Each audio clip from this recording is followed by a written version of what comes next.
Thank you very much. Welcome. Delighted to be here.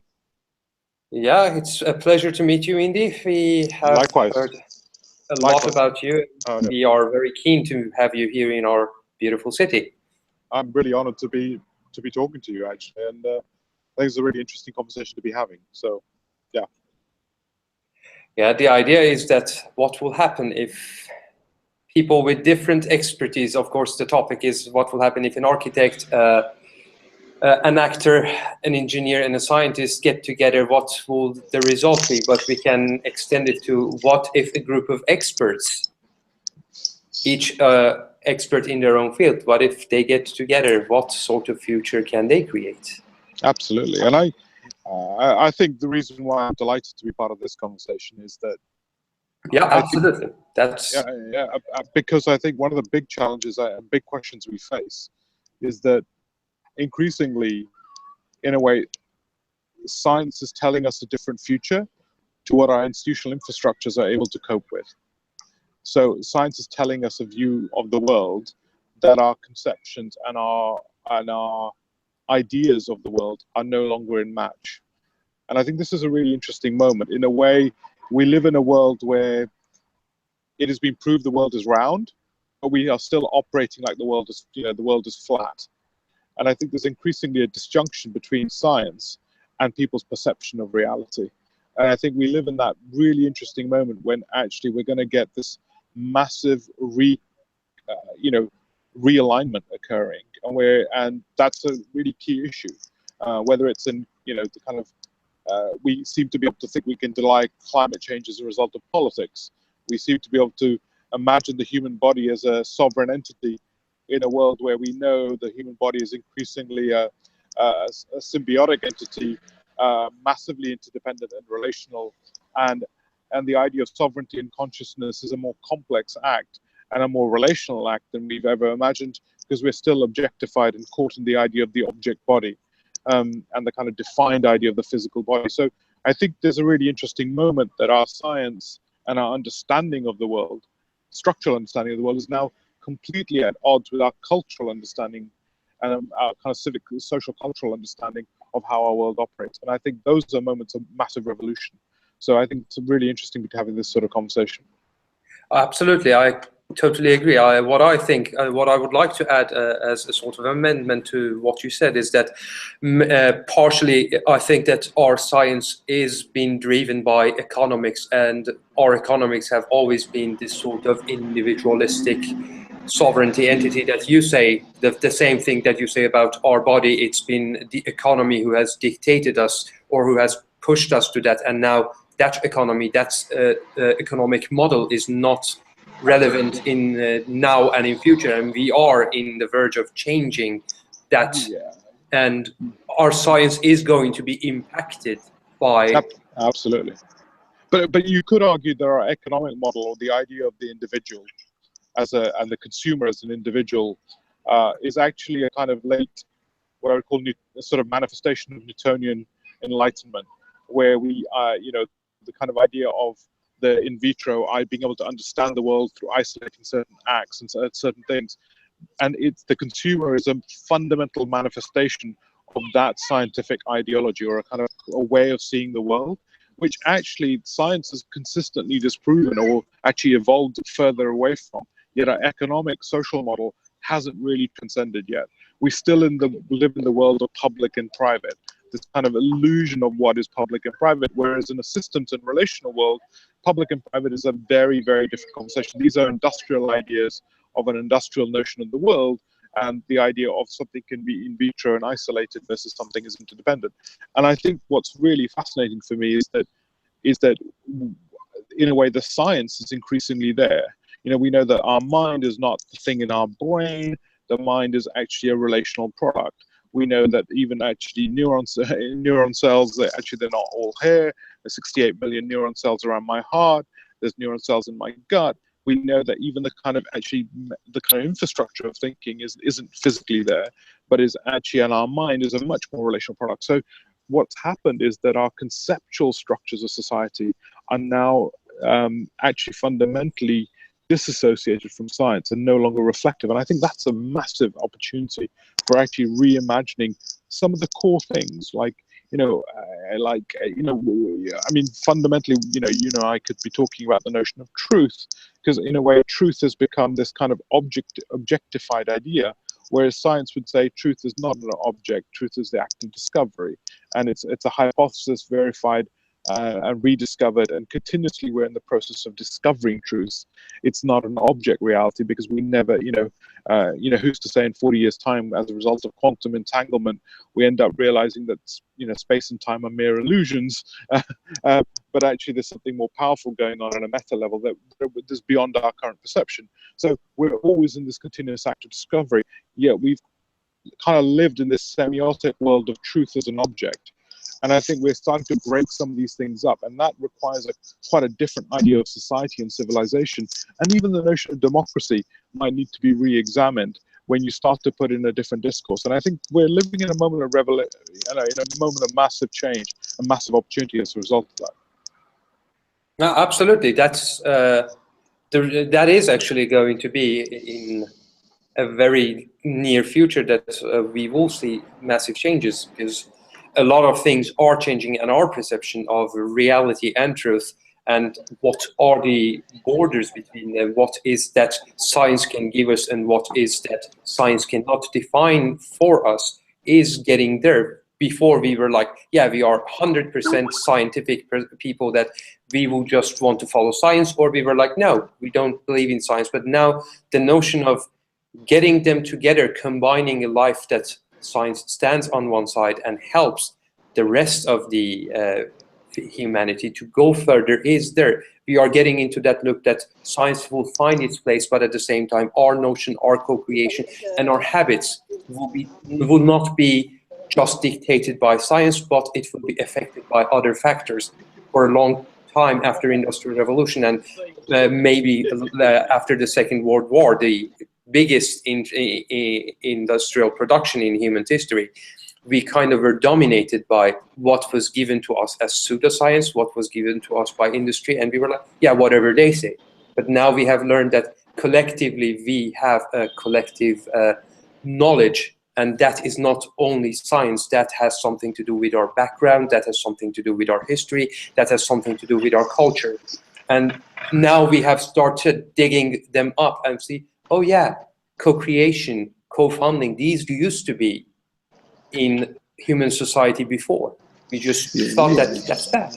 But let's talk about that. In a sense, co-creation and co-production, in a way, I would argue, is a means to democratize.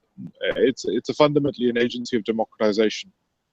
I would say industrial society meant that we could have our institutions of truth or truth making, could be the Royal Society of Science, could be the university. We know increasingly in a complex emergent world, truth making cannot be centralized in the way that we thought it could be, and we need a new truth making architecture. Let's use a kind of sort of very soft way of doing it. And co-production is actually about recognizing that intelligence cannot be centralized, but has to be a collective system-wide intelligence. And that requires a different model of actually building enlightenment as a democratic exercise, rather than enlightenment in a few representative institutions which can be delegated to. So I think there's something really interesting happening, where I think we're moving from the age from delegated intelligence to massive collective intelligence. And you could argue, right, that over the last 40 years, the big thing that we've been doing is that you and I are sitting on machines that are more powerful than what it took us to get to Apollo, to get us to the moon, that we've been democratizing technology. That is really what we've been spending all our human capital doing, is producing the massive democratization of capability that we've probably seen in the history of civilization. And that has been that you could argue is a kind of new precipice of organization that we've been building over that period. So there's some really interesting things in play, which I think are and co-production is I would say is a new subset of kind of a new 21st century democracy, which is a democracy of agency, intelligence, and capability and empowerment. And we haven't gone to the moon again, but what we have done is given everyone the capability, the computing capability, to go to the moon. Right, that's kind of interesting. We've given every, what is it, how many billion phones are more powerful than what Apollo had in terms of its computing power? So we've given 1 billion people the power to compute to Apollo. That has been the real amazing kind of challenge and the opportunity of the last 40 years. And that's something really powerful. Yeah, absolutely. And that is going to affect it. The change is already showing that each person has now become its own media, and the collectivity of that with social media and social behaviors is completely available. 100 years ago, not even 100, 50 years ago, probably I would have sit in Sweden and had no idea what is going around the world. Today, I sit down and I see that my behavior has an impact on nature, on society, on political climate in, say, Bangladesh or in Namibia or even in Peru. And I know that because of this technology that is in everyone's hand, which has changed our behaviors. Now we think more before doing something. Well, do you think we think more, or do you think all that's really happened in the last few years is that we've grown our, what I would call our physical reach and our ability to see, our ability to connect, our ability to take resources, but our consciousness and our system awareness of those dependencies hasn't really risen? Because you could argue ethical consumption is now declining again. You could argue all those ethical decision-making structures are increasingly in challenge. The rise of national capitalism, Trump, Brexit, these are phenomenons, and even in Sweden, we've seen equivalent sort of conversations in play. So maybe there is an interesting conversation happening where have we built the kind of what I would call the human development infrastructure to deal with the technologies and the reach that we've built in terms of technological reach. And maybe this is one of those kind of great paradigm moments where actually we have to build the consciousness engine of humanity and humans, and that's the big investment to marry our technological reach. And that's something, all the work by Graves and all those people looking at human development work would be really sort of talking about a lot of that stuff in terms of actually the consciousness development to parallel our capacity in terms of technological co-production. Well, I totally agree on that.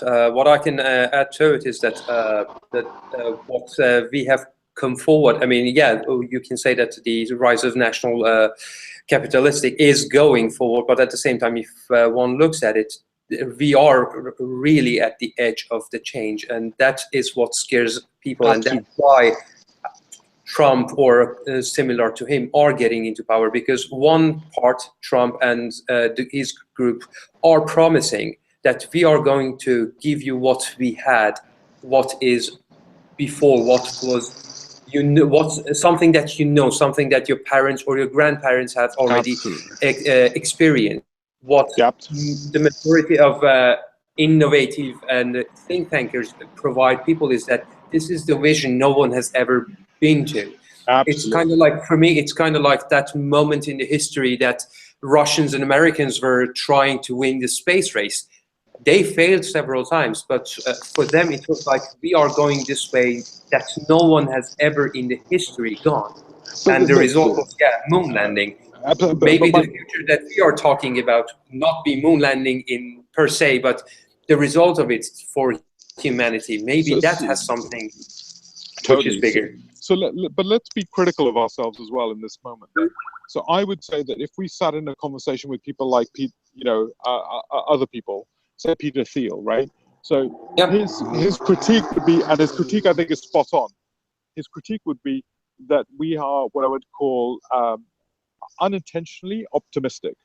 We say the world will get better, right? And you could argue progressives have just been sitting back and kind of going, and the world will just naturally get better. And without having the clarity of kind of intentionality on the table. So whereas the kind of, in a way, you could argue that at least the national capitalists have had an intentionality of their position. No, I don't think I've seen a convincing intentionality, certainly in a European context, of what a 21st century society could really start to look like.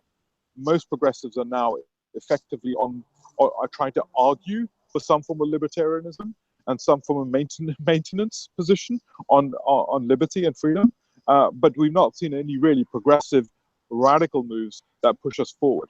And I think one of the big challenges is the lack of vision in this kind of in this space of what this new 21st century society manifests like, is I think a systemic problem in not being able to galvanize people behind it. So there is a really interesting moment where I think our science is smarter.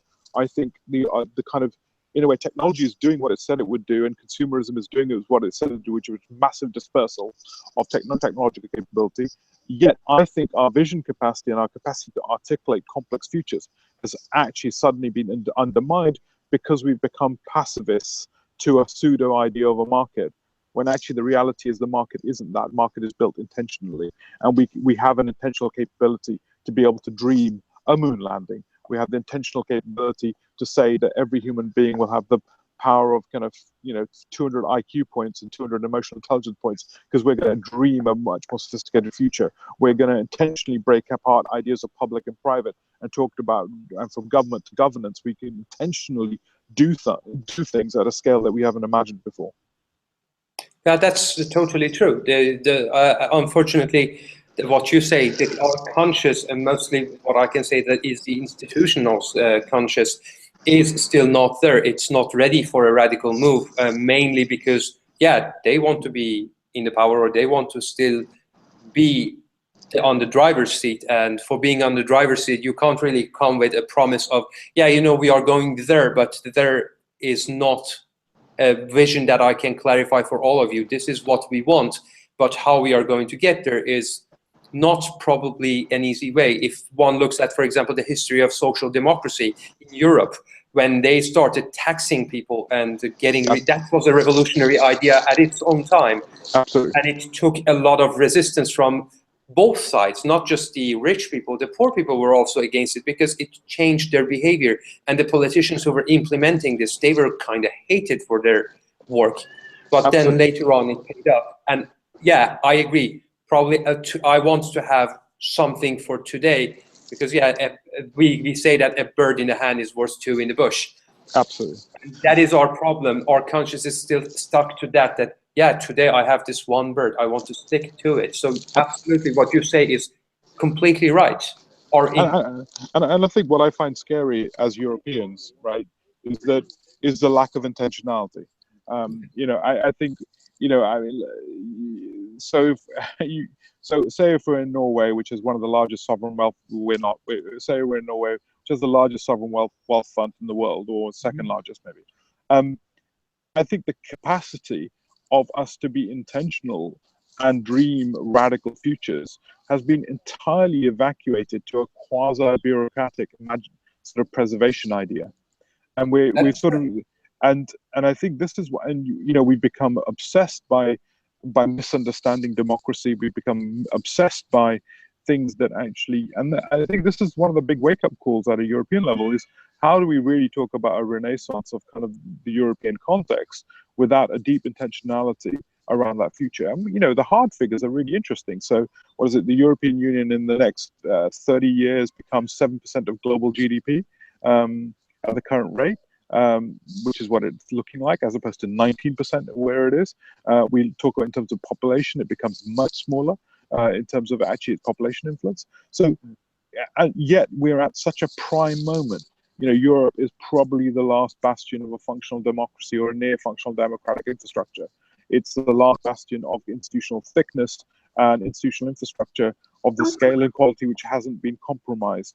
There are so many things that are nearly there, yet actually the intentionality to be radical, and radical in the positive radical sense, is what I think the big challenge we face, and to reimagine our institutional infrastructure for this age.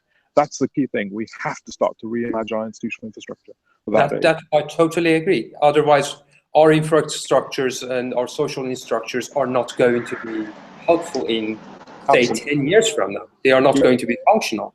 No, they're already out of function in many ways.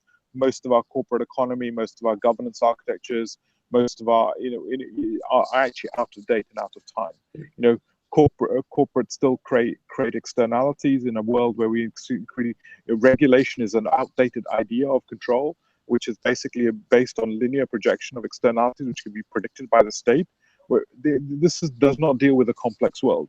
So all our actually state architectures that we've been building which were built on a linear, predictable world, are no longer relevant for a complex, emergent world, which is systems driven. And I think that's what I mean. The disjunct between our scientific understanding of the world is so massive relative to, yet we're not willing to reinvent our institutional infrastructure. And that is a radical challenge for Europe as a whole. Yeah, and I assume that it's going to be a problem in the future for other places, not just Europe. We Absolutely. are the last bastion of, as you said, social democracy, which is actually functioning, and we have promoted that for a long time. Now, every other country, if one looks at all the what we call the developing countries, they are socially developing towards the democracy. But when they see the frustration, the dysfunctionality of those democratic countries, like currently United States, soon the conflicts in EU, they will be like, is it really worth that we try? So what we do and what we are going to do in the upcoming 10 years, in the sense that you say, are going to be a sort of beacon in the future for other countries or other people to follow. And also we have to become less arrogant about our model of democracy. True. Because the reality is, and I can't speak for a Swedish context, but certainly from a UK context, where wages have been very flat for the last nearly 10 years now, you could make a very clear argument that if democracy is the power to change society, i.e. is the distribution of agency, right, in society, with wage stagnation and inflation, what we've been doing is destroying agency, personal agency, through the actual monetary capacity of individuals. Now, if you would then compare that to a city in China, which is, say, having 8% growth in wages or maybe more, what you've got is a de facto greater agency being driven through monetary infrastructures, wage growth. So if you look at democracy as the actual idea of freedom at the level of citizenship, conscious freedom, we might come to some very different understandings of what is a healthy democracy versus where do we have a right to vote. And I think we have to take a more richer view of democracy as in the driving of freedom, and the kind of distributed freedom in its fullest sense. And that would allow us to be much more comprehensive about these conversations and much more honest about these conversations, because there are other parts of the world that may be far more democratic than we would like to talk to ourselves. There is a reason for disenfranchisement from citizens, because they know the vote becomes largely meaningless if actually the other institutional infrastructures are no longer in play. And I think we have to also talk about the structural reform that's required at a social democratic level. Absolutely. That model of today's model of democracy that we have at the moment was relevant in 20th century, but that is certainly not built for 21st. That I agree with. That it's. But where do we have the radical institutes of democracy, the radical institutes of governance for the 21st century? Where do you have the new models of accounting that are required for actually unleashing this kind of progressive model? This is the kind of institutional infrastructure we're missing, and the radical thinking. Even in places like Germany, I was there and talking to the major foundations. It was really interesting and scary for places like Germany, which I would herald as the, benchmark for governance, and they're missing those infrastructures right now. And I think this is where what we really need to do is radically reimagine those core institutional infrastructures. Policy making in the 21st century in a complex world, post-regulation societies, we need to not be about burning the red tape. We need to be about transcending the red tape. Red tape is an old idea. Anyway, it's a great conversation. Yeah, absolutely. That is. Unfortunately, it used to be university at one point in 20th century to have these radical ideas, but now we have kind of institutionalized universities in the term that everything should be packetized, and if it is not in the right literature or in the right form, then it is not accepted, it is not valid to be discussed, it is not valid to be talked about. And the university role as a sort of frontier of revolutionary ideas have now been diminished, and university is now just a small explorer of some ideas and not really radical. Well, if I was to be really difficult, I think most universities are increasingly what I would call the packagers of information. They're kind of what I would call high-value publishing houses, packaging information. Yeah, and secondly, I would say they are what I would call sort of what what I'd call is kind of low-level teaching houses, abstracting practice-based learning and distributing that through teaching. I think we need a new generation of universities really pushing the postgraduate. You'll know this better than I will. Do you remember at Princeton, the institute where Einstein, and Yes. all those people? Right. We need a network of those sort of what I would call very high-level universities, which are dreaming this structural stuff, which are effectively high-level positions. We need a network of them across Europe, driving a new type of intellectual enlightenment at the center of the story. And I think that sort of stuff we're not investing in. We seem to be kind of, we're not building the institutional infrastructure around that stuff. No, that I totally agree. Like, you literally took my word and presented it in the best form possible. Oh, no. It's a great conversation. Cool. I mean, yeah. I mean, I think we agree. There's a really interesting moment right now. We're in a very interesting moment. Yeah. Hopefully, what we are paving will be continued, and we will see those sort of innovative, revolutionary universities that you're talking about in our lifetime. Absolutely. This is where Lars needs to do his work for us. Yeah. Lars?